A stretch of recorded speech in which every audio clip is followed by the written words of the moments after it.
हाय, मैं विरल सखिया एक बार फिर आपका स्वागत करता हूं इस पर्टिकुलर सेशन में। आज के सेशन में हम सीखने वाले हैं सेल्स ट्रेनिंग। मतलब सेल्स एक ऐसा प्रोफेशन जहां पर आप अपनी खुद की इनकम का चेक खुद लिख पाओगे। इतना बढ़िया, इतना फैंटास्टिक ये पर्टिकुलर फील्ड है। और मैं तो बताऊं ना, आज हर किसी फील्ड में हर किसी को सेल्स तो करना ही पड़ता है। अब ये सेल्स क्या होता है और किस तरीके से हम अच्छे से अच्छा सेल्स कर सकें और क्या ऐसी चीजें रहती है जो हमें ध्यान रखनी चाहिए, इसी चीज पे बहुत ज्यादा डिटेल सेशन लेने के लिए हमारे साथ हमारे प्रोफेसर चित्रेश सोनी मौजूद हैं। तो हम वेलकम करते हैं चित्रेश सर को, जो इस पर्टिकुलर फील्ड में बहुत सालों से काम कर रहे हैं। मेरा नाम चित्रेश सोनी है। जैसा विरल भाई ने बताया, मैं लास्ट 18 साल से मैंने एक ही काम किया है, वो है सेल्स। और सेल्स रग रग में बहती है मेरे। और मुझे सेल्स करना इसलिए भी बहुत पसंद है क्योंकि सेल्स एक ऐसा बिजनेस है जिसमें आप बहुत सारे लोगों से कनेक्ट हो सकते हैं, बहुत सारे लोगों के साथ बिजनेस डील कर सकते हैं और आप अपने डिजायर का चेक अपने हाथ से लिख सकते हैं। मतलब आप चाहो तो 100 रुपए का चेक बना लो, आप चाहो तो लाख रुपए का चेक बना लो, आप चाहो तो 10 लाख रुपए का चेक बना लो। सारा पावर आपके हाथ में है। सेल्स के अलावा कोई भी ऐसा प्रोफेशन नहीं है जिसमें आप अपना चेक लिख सकें। सेल्स मुझे बहुत पसंद है और मैं रिक्वेस्ट करूंगा विरल भाई से कि हम सीधे पीपीटी पे चलते हैं। और उसके पहले, जब तक हम पीपीटी पे जा रहे हैं, मैं एक शॉर्ट इंट्रोडक्शन आपको देता हूं। दोस्तों, मैंने 18 साल की उम्र से सेल्स करना शुरू कर दिया था और स्टार्टिंग की थी मैंने वन ऑफ द टफेस्ट, सबसे टफ कहे जाने वाले बिजनेस से, जिसको हम कहते हैं डोर टू डोर मार्केटिंग। मैंने डोर टू डोर मार्केटिंग की। उसके बाद मैंने एक इंस्टीट्यूशन के लिए इंस्टीट्यूट सेल किया। उसके बाद मैंने रियल एस्टेट का बिजनेस किया, मैंने ज्वेलरी का बिजनेस किया। इसके अलावा मैं अभी इवेंट इंडस्ट्री में बहुत अच्छा काम कर रहा हूँ। इवेंट्स के मेरे बहुत सारे वीडियोस भी यूट्यूब पे अवेलेबल हैं, आप देख सकते हैं। और इसके अलावा मेरा कोर है बड़े टिकट साइज के प्रोडक्ट बेचना, जिसमें मैंने 50-50 लाख रुपए तक के टिकट साइज के प्रोडक्ट बेचे हैं। लास्ट ईयर मैंने लगभग 3.5 करोड़ रुपए का बिजनेस रेवेन्यू निकाला था। और 3.5 करोड़ का रेवेन्यू निकालना मतलब, यदि हम वर्स्ट केस सिनेरियो भी पकड़े, 10% भी हम इंसेंटिव पकड़े, तो 35 लाख रुपए का इंसेंटिव होता है एक साल में। दोस्तों, सेल्स सबसे पावरफुल बिजनेस है, सबसे पावरफुल प्रोफेशन है। बस आपको उसकी बारीकियां जानना है। और आप लोग सब, जब से आप पैदा हुए हो तब से आप सेल्स कर ही रहे हो। बचपन में जब आपको भूख लगती थी और आपको बोलना भी नहीं आता था, उसके पहले आपने सेल्स करना शुरू कर दिया था। जब आप रोते थे तो आपको माँ फीड कराती थी। जब आपको कोई चीज पसंद आती थी और आपको बोलना नहीं आता था, पर आप जिद करते थे इशारे से कि मुझको ये चीज चाहिए, तो माँ या फादर या पेरेंट्स या आपके कोई ब्रदर सिस्टर, वो आपको चीजें दे देते थे। ये भी सेल्स ही थी। जब आप थोड़ा बड़े हुए, आपने साइकिल खरीदने के लिए जिद की, कोई गेम्स खरीदने के लिए जिद की, कोई खिलौना खरीदने के लिए जिद की, ये भी सेल्स ही थी। मतलब जब से आप पैदा हुए हो, आदमी बोलना बाद में सीखता है, सेल्स करना पहले सीखता है।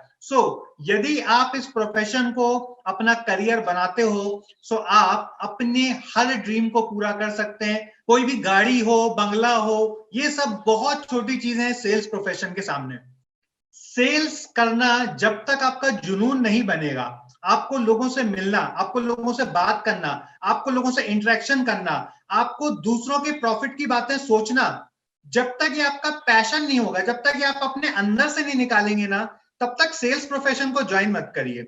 और सेल्स प्रोफेशन ज्वाइन करने से पहले कुछ चीजों के लिए आप मेंटली फिजिकली फिट हो जाइए कि आपको तैयार रहना है सबसे पहले खुद को बेचने। प्रोडक्ट हमेशा बाद में बिकता है, पहले आप बिकते हैं। आपको अपने आप को बेचने के लिए तैयार करना पड़ेगा, आपको अपने आप को प्रिपेयर करना पड़ेगा, आपको सेल्स की बारीकियां सीखनी पड़ेगी, आपको रिलेशन बिल्डिंग सीखना पड़ेगा, आपको कम्युनिकेशन सीखना पड़ेगा।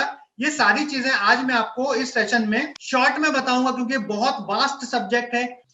तीसरी सबसे इंपॉर्टेंट पॉइंट, यदि आप सेल्स के बिजनेस में हैं तो आपको सुबह 9 से 5 वाले कंफर्ट जोन से बाहर आना ही पड़ेगा। There is no other option. यदि आप सेल्स कर रहे हैं आपको 9 से 5 का कंफर्ट जोन छोड़ना ही पड़ेगा।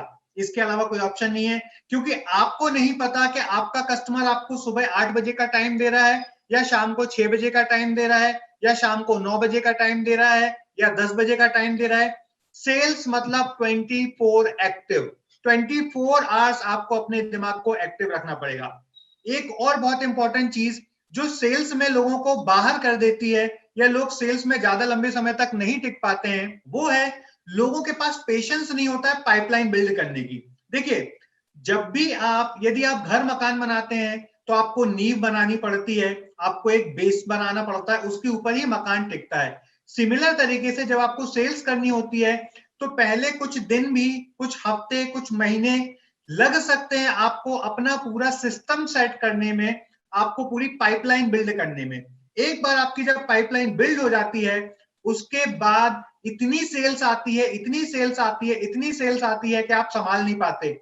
मैंने जो बिजनेस 1 साल उसके बाद भी लगातार मेरे बिजनेस में सेल्स आती रही, आती रही, आती रही, आती रही, आती रही। इसका कारण ये था कि मैंने जब उस पे हार्डकोर टाइम दिया था तो मैंने एक पूरी पाइपलाइन बिल्ड कर दी थी। उस पाइपलाइन से जितना पानी चाहो मैं निकाल रहा हूं, निकाल रहा हूं, निकाल रहा हूं, और ये कंटिन्यू प्रोसेस चलता रहा। इसके बाद 2 प्रकार की सेल्स होती है। एक होती है हंटिंग सेल्स, जो हम सिग्नल पे जब हमें ईयरबड्स बेचते हैं, पेन बेचते हैं, खिलौने बेचते हैं, इसको बोलते हैं हंटिंग सेल्स। हंटिंग सेल्स मतलब रोज कमाना है, रोज खाना है। दूसरी होती है फार्मिंग सेल्स। फार्मिंग सेल्स क्या होती है? आपने एक बार क्रॉप लगाया, आम का पेड़ आपने एक बार लगा दिया, या टमाटर का पेड़ एक बार लगा दिया, या कोई भी दूसरे फल का पेड़ लगा दिया, और बार बार रिकरिंग रेवेन्यू मिलता रहा, बार बार रिकरिंग सेल्स मिलती रही। हमें यह देखना है कि आप कौन सी सेल्स पे बिलीव करते हो। आप हंटिंग, रोज कमाने, रोज खाने में बिलीव करते हो, या आप सेल्स ऐसी करना चाहते हो कि आप एक बार बीज लगाओ और बहुत लंबे समय तक आपको उस बीज से रिकरिंग रेवेन्यू मिलता रहे। उसके लिए आपको अपने आप को तैयार करना पड़ेगा। बिफोर स्टार्टिंग, सबसे पहले जो बात मैंने आपको बोली कि आपको अपने आप को बेचने के लायक बनाना पड़ेगा। इसके लिए जरूरी है कि आप हमेशा अप टू डेट रहें। जब भी आप कस्टमर से मिलने जा रहे हैं तो कोई भी छोटा सा गिफ्ट, भले आप 5 रुपए का गिफ्ट लेके जाओ या 500 का लेके जाओ, फर्क नहीं पड़ता। फर्क पड़ता है आपका इंटेंशन, कि आप किस इंटेंशन से गिफ्ट लेके आए हो और आप उसके साथ इंटरेक्शन करने में आसान महसूस करते हो। उसके बाद आपको इस बात को ध्यान रखना है कि आपको कस्टमर को कोई माल चिपकाने नहीं जाना है, आपको उसको कोई माल जबरदस्ती बेचने नहीं जाना है। आपको एक अच्छे एटीट्यूड से काम करना है, और आपको सबसे, और उसी को दिमाग में रख के जब आप काम करोगे तो आप एक रियल सेल्समैन होगे, ना कि रोड पे चलने वाले स्ट्रीट वेंडर। इसके अलावा एंथुसिज्म आपके अंदर होना चाहिए, और शिव खेड़ा जी बोलते हैं कि आपका एंथुसिज्म, मोटिवेशन है, जो आपके अंदर विलिंगनेस है, जो आपके अंदर आपकी इच्छा शक्ति है, वो दिखती है आप जब सामने वाले से बात करते हो। तो जितना ज्यादा एनर्जेटिक आप रहोगे, जितना ज्यादा एंथु आपके कन्वर्सेशन में दिखेगा, उतना आसान होगा सेल्स करना। इसके बाद नेक्स्ट पॉइंट जो है, सेल्स करने के लिए सेल्स कभी करना नहीं पड़ता। समझे आप ये बात? सेल्स करने के लिए सेल्स कभी नहीं करना पड़ता है, सेल्स करने के लिए रिलेशनशिप बनानी पड़ती है। Before starting sales you must develop relationship with your client. यदि आपके रिलेशनशिप है तो आप एक कस्टमर को एक बार नहीं 100 बार प्रोडक्ट बेच सकते हो, पर यदि आप सेल करने जाओगे तो केवल आप एक सेल करके आओगे, दोबारा आपकी सेल नहीं होगी। आपको जब भी आप अपने कस्टमर से कोई भी प्रोडक्ट को सेल करने जा रहे हो, कोई भी प्रोडक्ट के बारे में बात करने जा रहे हो, बिफोर स्टार्टिंग योर पिच, आप इंटरेस्ट क्या है? आज उन्होंने आपको जो मीटिंग के लिए टाइम दिया है, उस टाइम से वो आपसे क्या एक्सपेक्टेशंस करते हैं, आपके प्रोडक्ट में उनको क्या इंटरेस्ट है, आपके प्रोडक्ट में उनको दिलचस्पी क्यों आई है, उनकी ऐसी कौन सी प्रॉब्लम है जो आप उनके अपने प्रोडक्ट से उनकी उस प्रॉब्लम को सॉल्व कर सकते हो, या उनके फ्यूचर में कौन कौन से बड़े प्रोजेक्ट हैं, या बड़ा विजन है, या बड़ा गोल है, जिसको आप अपने प्रोडक्ट के द्वारा उनको सॉल्व कर सकते हो, या उनके गोल को अचीव करने में उनकी हेल्प कर सकते हो। प्लस हमेशा सीधे प्रोडक्ट की बात नहीं की जाती है, पहले आप जनरल क्वेश्चन आंसर करके आप उनके साथ एक रेपो बिल्ड करिए। और ध्यान रखिए, सेल्स में बोलने से ज्यादा महत्वपूर्ण है सुनना और समझना। सुनना कि वो क्या बोल रहा है और वो किस लिए बोल रहा है, ये बात समझना। आपको जनरल क्वेश्चन आंसर से इस बात को महसूस करना है कि आपका कस्टमर आपसे क्या चाहता है, आपका कस्टमर आपसे किस चीज के लिए मिला है। और जब वो आपको कोई बात का रिप्लाई कर रहा है तो आपको सुनना है, थोड़ा सा पॉज लेना है और फिर आपको जवाब देना है। आगे वाली स्लाइड्स में मैं आपको इसके बारे में और डिटेल में जानकारी दूंगा। कुछ छोटे छोटे जो क्वेश्चन आंसर होते हैं, जैसे मैं एक एग्जांपल बताता हूं कि मान लीजिए आप उनसे पूछ सकते हैं, सर क्या आपको बुक पढ़ना बहुत अच्छा लगता है? यदि आप ट्रेनिंग इंडस्ट्री में हैं, यदि आप ट्रेनिंग के बिजनेस में हैं, तो आप उनसे पूछ सकते हो, सर क्या आपको बुक्स पढ़ना बहुत अच्छा लगता है? आप उनको पूछ सकते हो, सर आपको यूट्यूब देखना पसंद है या आपको टेलीविजन देखना पसंद है? यदि आपको पता है कि आप जिसके साथ मीटिंग कर रहे हो वो उस कंपनी का मेन रिस्पॉन्सिबल आदमी है, तो आप उनको एक कैजुअल वे में पूछ सकते हो कि सर मुझे लगता है सारे जो बिजनेस, आपका जो बिजनेस है, इसकी पूरी रिस्पॉन्सिबिलिटी आपके ही हाथ में है। सारे लोग आपसे मिलने आ रहे हैं, आपसे अपॉइंटमेंट लेते हैं, आपसे साइन कराने आते हैं, मतलब आपके ऊपर बहुत ज्यादा आपकी कंपनी की रिस्पॉन्सिबिलिटी है। सो जब आप ऐसे सवाल पूछोगे तो सामने वाला आपको अपने से कनेक्ट मानेगा।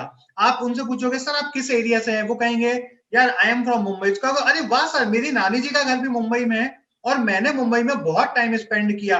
मैंने जुहू बीच में बहुत घूमा हूं, मैं नरीमन पॉइंट्स में बहुत घूमा हूं और मुझे बहुत अच्छा लगता है मुंबई जाने में। ये कनेक्टिंग क्वेश्चन होते हैं। जब आप उनके सवाल को अपने किसी बात के साथ कनेक्ट करके बताओगे तो वो आपको अपना महसूस करने लगेगा। मान लीजिए आप किसी क्लाइंट के पास गए और वो मराठी हैं, और यदि आपको मराठी के 4 शब्द भी आते हैं तो आप उनसे पूछ सकते हो। मान लीजिए आप किसी से मिलने गए, वो गुजराती हैं, तो आपको 2 शब्द भी आते हैं तो आप उनसे 2 शब्द में पूछ सकते हो, मोटा भाई केम छो। सो ऐसी चीजों से आपकी एक रेपो बिल्ड होती है। Thank you so much Chitresh sir. आज के इस पर्टिकुलर सेशन से मुझे पर्सनली बहुत सारी चीजें सीखने मिली। खास करके तो सबसे बड़ा लर्निंग मेरा रहा कि हमें रिलेशनशिप मेंटेन करना है हमारे कस्टमर्स के साथ। हम एक बार नहीं 100 बार चीजें सेल कर सकते हैं अगर हमने अच्छा रिलेशन मेंटेन किया। आपका इस पर्टिकुलर सेशन से क्या लर्निंग रहा, प्लीज आप हमें बताइएगा। और अगर इस तरीके का पूरा डिटेल सेशन आपको अटेंड करना है, आप हमारे काउंसलर से बात कीजिए और इस तरीके के सेशंस आप लाइव हमारे साथ अटेंड कीजिए। With this I and this particular session. Thank you so much.